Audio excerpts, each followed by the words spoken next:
This is gonna get really ugly really fast here. 2013 will go down on record as the fewest amount of tornadoes ever recorded in a year since we began attempting to jot them all down. One of these was the largest tornado ever recorded at 2.6 miles wide and was the first to claim the lives of several storm chasers. The following video is the leaner cut of the 18 twisters I witnessed this year, in chronological order, starting with two of the smallest tornadoes early in the season that were responsible for the upheaval of several dead leaves. Man, this thing is gonna tornado. There she is. Starting to whirl right there. Wow, look at that.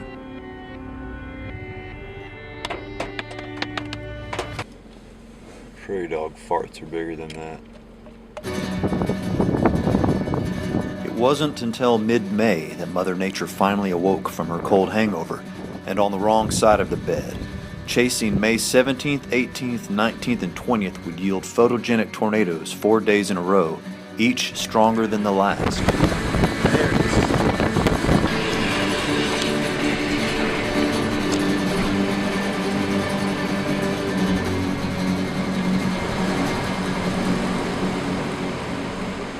Alright, so the last 3 days we've seen tornadoes every single day, and today's another big day in Oklahoma. I'm in Tulsa right now on my way towards Oklahoma City, but I'm never going to get there because these guys are in the road. I'm having to pull over and rescue them. By the way, these are box turtles. They're called box turtles because they have a hinge on their shell and they can completely close off their shells. You can't get in there. Are you coming out, little guy? Little guy's all brave. He's gonna come out. Anyway, we're gonna let him go here. There's a little pond close by, and then we're gonna get on to our destination and maybe see some tornadoes today. Free! All right, turtles, you're now free. Hope you're not allergic to poison ivy.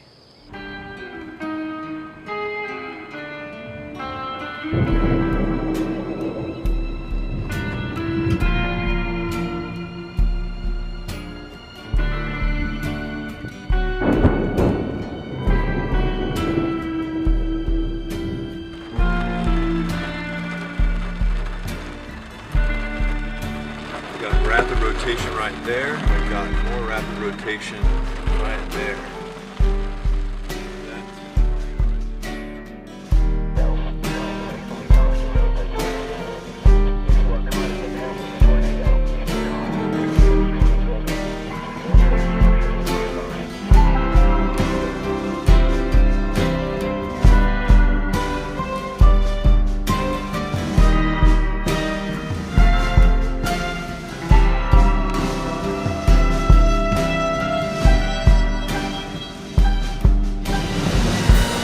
One of the tornadoes that touched down on May 20th reached EF5 status and ripped a mile-wide path of devastation through Moore, Oklahoma, ending the lives of 24 people, many of those children, and injuring almost 400 others.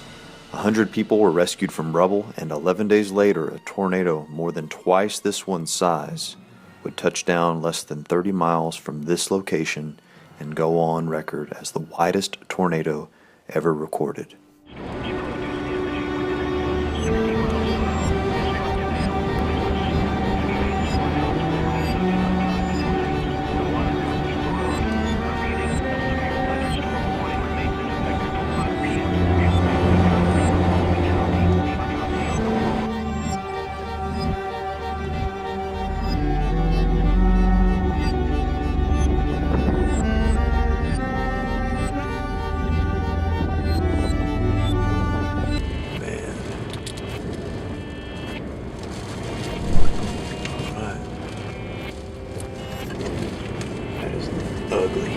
Ugly tornado.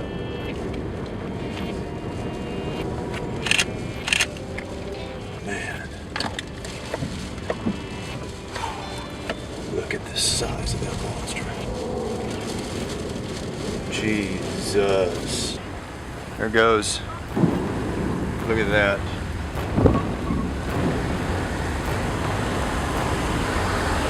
Oh my God. Man, this is ugly. Holy cow.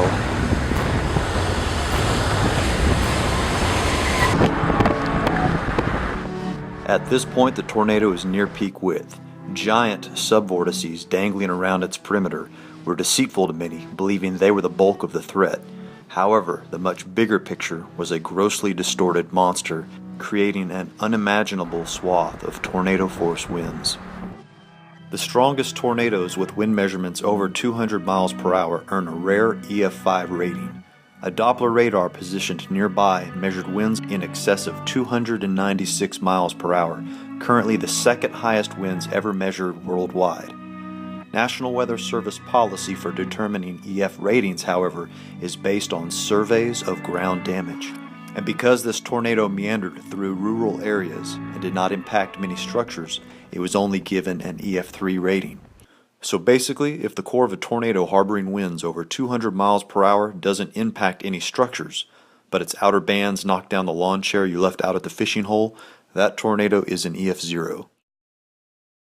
This tornado took the lives of 8 people and injured 115. A combination of early warnings and the tornado's path through mostly open terrain kept casualties surprisingly low. A bullet was dodged. Still, many people's lives were turned upside down by this freak of nature. It even left a scar on the earth, visible from space.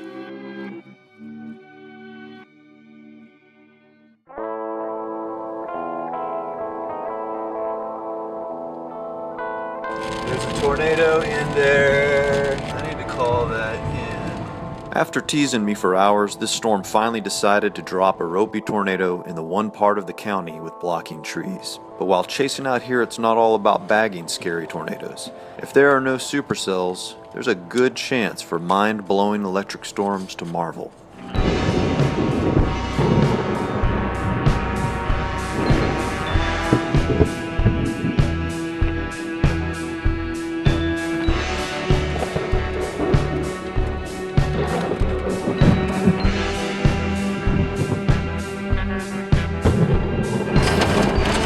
Up there. I don't know what it's thinking.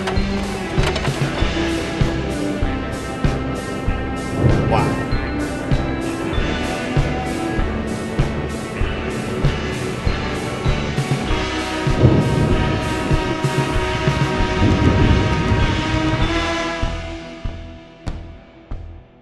If there are no storms at all, there is an ocean of majesty, scenery, captivating wildlife, and interesting folks to meet. This is Masha from Chelyabinsk, Russia. While driving through the Badlands, she told me a dramatic story about a meteor she witnessed explode in her hometown, knocking out her windows. I thought it was extreme that meteors explode in Russia. Here they just give you a parking ticket.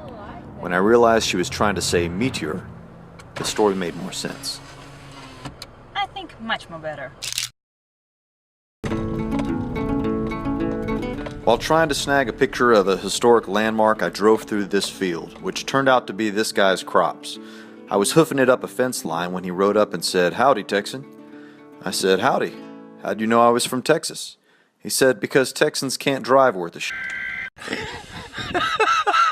Next thing you know, he's chauffeuring me up his property to photograph Chimney Rock from an angle you can't get without his permission, and teaching me how to light a cigar in the strong prairie winds. Turn your back to the wind. Get the circle in there. All right. Work. Yep. And I showed him how to burn a hole into the back of your Nikon screen while trying to take a picture with a cigar in your mouth. Drop this camera.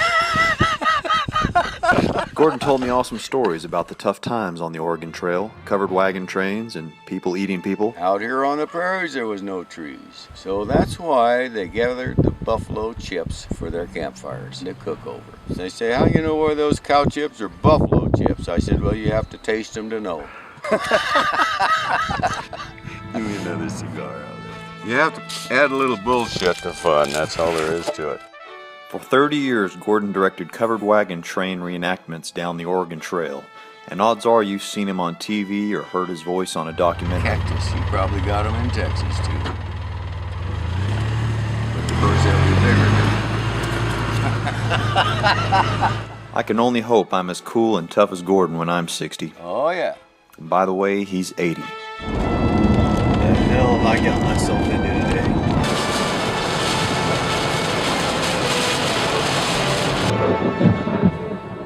Well, friends, it was an amazing year, and I appreciate you following along. I'm going to wrap up this documentary with a few late season tornado clips. If you'd like to see more in-depth footage of any of these tornadic events, including the El Reno Monster with radar and commentary, you'll find them on this channel. I'll put up a brief subscribe link at the end of this video. Hope you're quick on the draw.